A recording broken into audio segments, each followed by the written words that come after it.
Hello everyone, welcome back to my channel.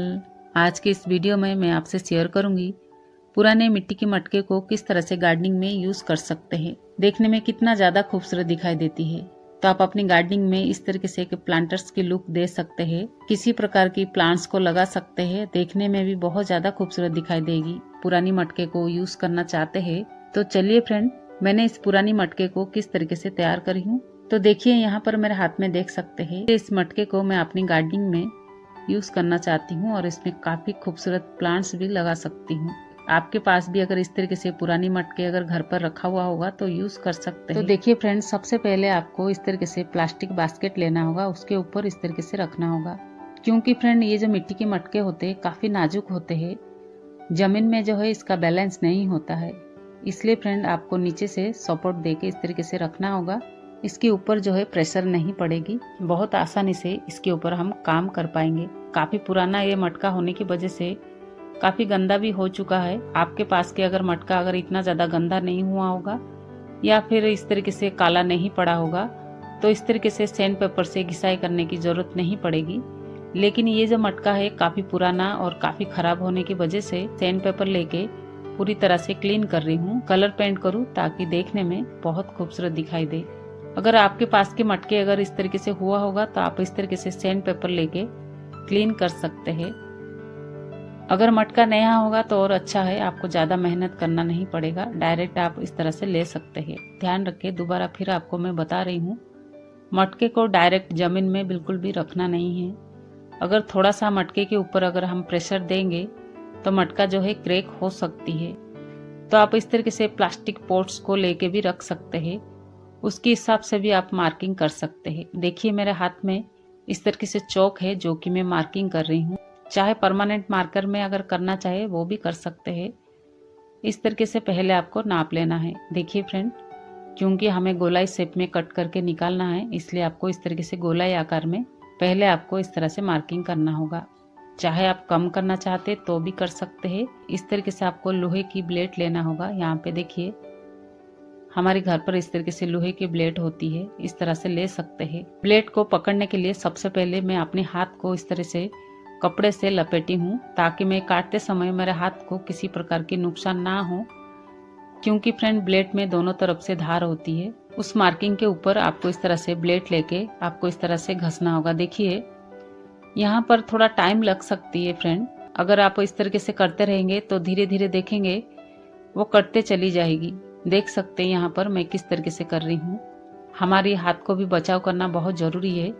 पहले आप हाथ में कपड़े को लपेट सकते हैं, उसके बाद ब्लेड को पकड़ के इस तरह से काट सकते हैं। इस तरीके से थोड़ा टाइम तो लगेगा। कटर मशीन से अगर काटना चाहे तो भी काट सकते हैं, मेरे पास भी है, मैं भी काट सकती हूँ, लेकिन जरूरी तो नहीं है ना फ्रेंड, तो सभी के पास मशीन होगा। अगर इस तरीके से ब्लेड से अगर काटना चाहेंगे तो बहुत आसानी से कट सकती है। मेहनत नहीं करना चाहते हैं या फिर आपके पास अगर मशीन होगा तो वो कुछ ही सेकंड में कट सकती है। अगर मशीन से काटना चाहेंगे तो बहुत आसानी से भी कट जाएगी और बहुत सफाई से कट सकती है।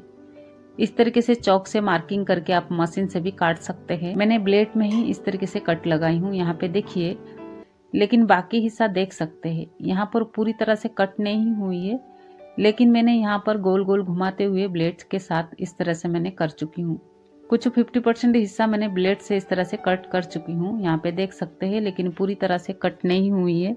50% जब इस तरीके से ब्लेड से आप काट लेते हैं उसके बाद इस तरीके से सिले और हथौड़ी के साथ भी इस तरीके से धीरे धीरे अगर ठोकने की कोशिश करेंगे तो वो होल्स बनते हुए चले जाएगा, वो अलग कर सकते हैं। देखिए फ्रेंड कितनी आसानी से अलग भी हो चुका है। हथौड़ी को यूज करे तो बिल्कुल भी जोर ना लगाए, बिल्कुल हल्के हाथ से आपको धीरे धीरे करके ठोक कर निकालना होगा। ब्लेड्स की मदद से भी आप अलग कर सकते हैं या फिर कील या हथौड़ी से भी अलग कर सकते हैं, या फिर देखिए मेरे हाथ में ये मशीन जो आप देख रहे फ्रेंड, तो मशीन से भी कट कर सकते हैं।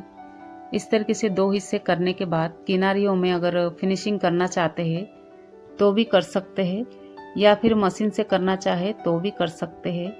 देखिए फ्रेंड दोबारा फिर इसे हमें इस तरीके से पलटाना होगा, यहाँ पे देख सकते हैं। लेकिन फ्रेंड यहाँ पर ध्यान रखें, ड्रेमेज होल बनाने के लिए आप चाहे तो ड्रिल मशीन से भी कर सकते हैं। मटके की जो नीचे बेस एरिया होती है वहाँ पे मैं ब्लेड की मदद से इस तरीके से कट लगा रही हूँ फ्रेंड, क्योंकि यहाँ पर हमें ड्रेमेज होल बनाना है। प्लांट्स लगाना है तो इस तरीके से ड्रेनेज होल बहुत जरूरी होता है। इस तरीके से आप ब्लेड की मदद से ही आप कट लगा सकते हैं। आपके पास अगर ड्रिल मशीन नहीं है तो इस ब्लेड की मदद से पहले आप इस तरीके से कट लगा सकते हैं। उसके बाद इस तरीके से हथौड़ी और पेचकस के साथ इस तरह से होल्स कर सकते हैं। डायरेक्ट अगर इस तरीके से हथौड़ी और कील या फिर पेचकस से अगर करेंगे तो क्रैक भी हो सकती है। कोशिश करेंगे तो बहुत आसानी से इस तरीके से ड्रेनेज होल बन जाएगी। यहाँ पे देख सकते हैं बहुत आराम से इस तरीके से बन चुका है। उसके बाद इस तरीके से आप चाहे तो कलर पेंट कर सकते हैं। आप अपनी मनपसंद के हिसाब से कलर पेंट कीजिए, जो आपको अच्छा लगे उस तरीके से कर सकते हैं। या फिर आपको अगर कलर आर्ट वगैरह आता होगा तो भी कर सकते हैं। कभी कभी हम अपनी गार्डनिंग में काफ़ी सारे डेकोरेट करते हैं, जो कि इस तरीके से मटके को जब भी कलर आर्ट करेंगे, किसी प्रकार की खूबसूरत प्लांट्स लगाएंगे तो देखने में भी बहुत ज़्यादा खूबसूरत दिखाई देती है। लेकिन फ्रेंड, हमें इसे गार्डनिंग में यूज़ करना है तो वाटरप्रूफ कलर पेंट कर सकते हैं या फिर वॉल पेंट कर सकते हैं, ऑयल पेंट कर सकते हैं, किसी प्रकार की कलर पेंट कर सकते हैं जो कि पानी और धूप से खराब ना हो। बार बार कलर पेंट करने की ज़रूरत नहीं पड़ेगी। इस तरीके से परमानेंट पेंट कर सकते हैं। मटके की जो बॉर्डर को हमने अलग किए है, हमें नीचे से स्टैंड की जैसा यूज़ करेंगे, इसलिए फ्रेंड इस तरीके से निकालना बहुत ज़रूरी है। जो मटके की नीचे की बेस है वो भी मैं अच्छा से पूरी तरह इस तरह से कलर पेंट कर दे रही हूँ ताकि देखने में बहुत खूबसूरत दिखाई देगी। यहाँ पे देख सकते हैं हमारी मटका भी प्लांट्स लगाने के लिए तैयार हो चुका है। नीचे अलग से हमें स्टैंड लगाने की भी जरूरत नहीं पड़ेगी। यहाँ पे देखिए इस तरीके से सूखने के बाद कितना अच्छा खूबसूरत दिखाई दे रही है। सामने हिस्से की इस तरीके से कट करके इसलिए निकाले फ्रेंड ताकि हमें इसे स्टैंड की जैसा यूज कर पाएंगे। ड्रेनेज होल तैयार किए थे। ड्रेनेज होल के ऊपर इस तरीके से पुरानी जो दिए वगैरह घर पर होता है, ड्रेनेज होल पे आप इस तरीके से रख सकते हैं। मटके के अंदर हमें अच्छा से एक पॉटिंग मिक्स तैयार करके मिट्टी भरेंगे, जो कि हमें प्लांट्स लगाना है। यहाँ पर मैंने पॉटिंग मिक्स तैयार करके रखी हूँ। इस तरीके से इस मटके के अंदर इस तरीके से आपको पॉटिंग मिक्स तैयार करके इस तरह से भर लेना है। काफ़ी सारे वीडियो में आपके साथ मैंने शेयर करी हूँ पॉटिंग मिक्स को किस तरह से तैयार करना है प्लांट्स के लिए। उस तरीके से पॉटिंग मिक्स तैयार करके भर लीजिए। मैं इस तरीके से रियो प्लांट्स को लगा रही हूँ। आप चाहे किसी प्रकार की फ्लावर प्लांट्स लगा सकते हैं या फिर वेजिटेबल्स वगैरह लगाना चाहते हैं, जैसे कि मिर्ची, टमाटर, बैगन, किसी भी एक पौधे को लगा सकते हैं जो कि बहुत अच्छा से ग्रोथ होती है। क्योंकि मटका जो है काफ़ी बड़ा है फ्रेंड, तो इस तरीके से वेजिटेबल्स अगर ग्रो करना चाहे तो भी कर सकते हैं। स्टैंड के साथ मटका कितना ज़्यादा खूबसूरत दिखाई दे रही है।